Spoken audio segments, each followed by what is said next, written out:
عوام کے سامنے ہیں، تو آپ ان کو کیسے حوصلہ افزائی کریں گے، ان کو کیا کرنا چاہیے ذرا آپ کو؟ مشل بھائی پاکستان کی جو سچویشن فی الحال بن چکی ہے وہ تو عوام کے سامنے ہی ہے. اب عوام پہ یہ ڈیپینڈ ہے کہ اپنا کوئی ایسا نمائندہ منتخب کرے. بھائی یہ وراثتی کام سے اب نکل آئے. وہ کہتے ہیں کہ جی ہم تو فلاں سیاسی جماعت کو، ہمارے جو بڑے ہیں وہ فلاں سیاسی جماعت کو سپورٹ کر رہے ہیں، ان کو ووٹ کر رہے ہیں. تو بھائی اب یہ وراثتی کاموں سے نکل آئیں.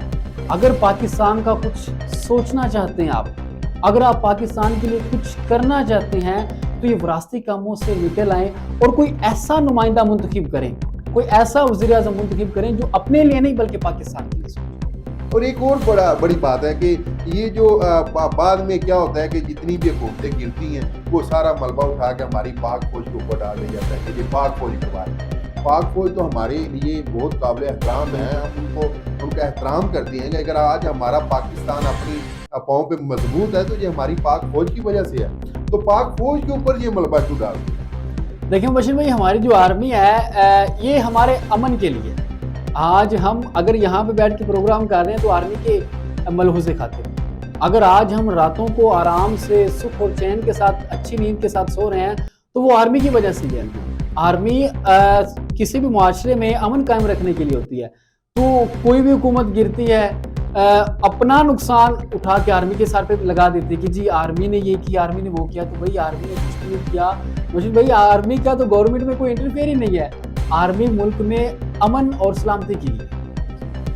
جی بالکل، یہ تھے ہمارے ساتھ احمد رضا جنہوں نے بہت اچھی گفتگو کی آپ نے، اور ہمارے پروگرام کو زیادہ سے زیادہ شیئر کیجیے گا تاکہ کافی عوام جو دیکھ سکے پورے پاکستان میں اور پوری دنیا میں ہمارا یہ پروگرام جانا چاہیے. ہمارے 91 پیج کو بھی سبسکرائب بھی کیجیے گا اور بیل آئکن کو بھی پریس کیجیے گا تاکہ ہماری نئی آنے والی ویڈیو آپ تک پہنچتی رہے.